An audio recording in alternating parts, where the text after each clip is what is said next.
Le mariage de Julie Zenati et Benjamin Belcourt était autrefois considéré comme une belle histoire d'amour dans le milieu artistique français.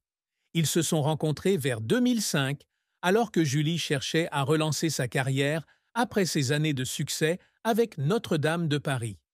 Benjamin, un homme calme mais talentueux, apporte à Julie une paix rare au milieu de la vie trépidante d'un chanteur célèbre. Ils se sont mariés en 2010 lors d'une cérémonie discrète, loin des regards indiscrets des médias, et ont accueilli deux enfants ensemble, Eva en 2011 et Elias en 2017. Pendant des années, ils ont semblé être le couple parfait, naviguant ensemble dans les hauts et les bas de la vie et de la carrière. Mais en 2024, dans une rare interview accordée à Voici, Julie a rompu son long silence.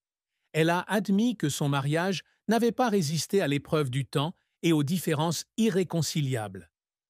J'ai essayé de maintenir ma famille unie avec tout ce que j'avais, dit-elle d'une voix étranglée. Mais parfois, il faut accepter que l'amour ne suffit pas à maintenir les choses ensemble.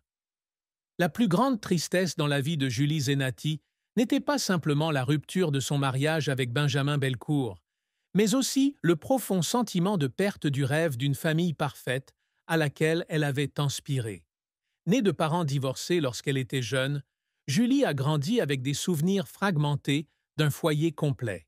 Son père, un Italien, a quitté la famille alors qu'elle avait 11 ans, la laissant vivre avec sa mère dans un petit appartement en banlieue parisienne.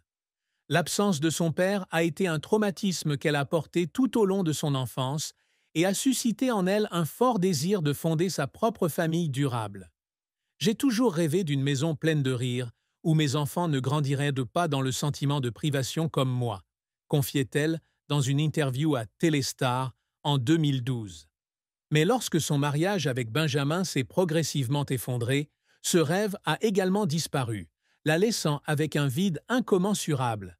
Cette perte ne concernait pas seulement une relation, mais aussi sa croyance en sa capacité à maintenir une famille heureuse, ce qu'elle pensait autrefois être son destin.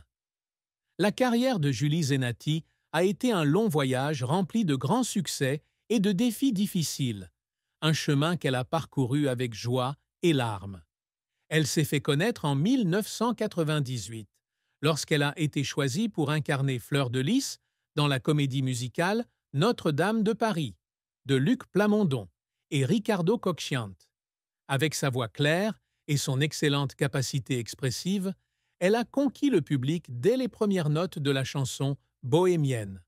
Cette comédie musicale lui a non seulement apporté la célébrité, mais lui a également ouvert les portes du monde de la musique professionnelle. Son premier album, Fragile, sorti en 2000, obtient rapidement la certification disque d'or avec plus de 150 000 exemplaires vendus, affirmant son talent avec des chansons comme Si je m'en sors.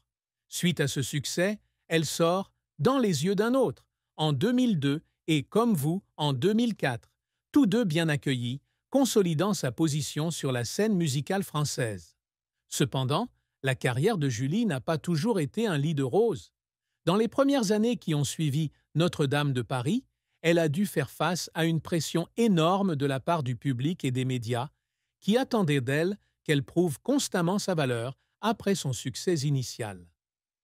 J'avais l'impression d'être mise dans une case, a-t-elle déclaré un jour dans une interview au Parisien. Les gens veulent que je sois Fleur de Lys pour toujours, mais je veux être moi-même. Un échec mémorable fut sa tentative de conquérir le marché international avec l'album La boîte de Pandora en 2007. Bien que l'album ait été très apprécié artistiquement, il n'a pas obtenu l'accueil généralisé qu'elle espérait. Julie a passé des mois en studio, a travaillé avec des producteurs internationaux, mais les résultats n'ont pas été ceux escomptés, la laissant dans un état de profonde frustration. Elle a dit qu'il y avait des nuits où elle était assise seule dans son appartement parisien, en train de pleurer parce qu'elle avait l'impression de ne pas être assez bien pour aller plus loin. Les efforts qui ont fait pleurer Julie ne venaient pas seulement de l'échec, mais aussi de son dévouement à la musique et à son public. Alors qu'elle travaillait sur son album Blanc de 2015, elle a passé des semaines en studio à perfectionner chaque chanson, malgré des moments difficiles dans sa vie personnelle. Je voulais que cet album soit un hommage aux personnes qui ont toujours été là pour moi, a-t-elle partagé. Mais la pression de devoir concilier l'enregistrement et la maternité pour Ava, alors âgée de 4 ans, l'a laissée épuisée. Elle a dit un jour qu'une fois, après avoir terminé une chanson, elle avait quitté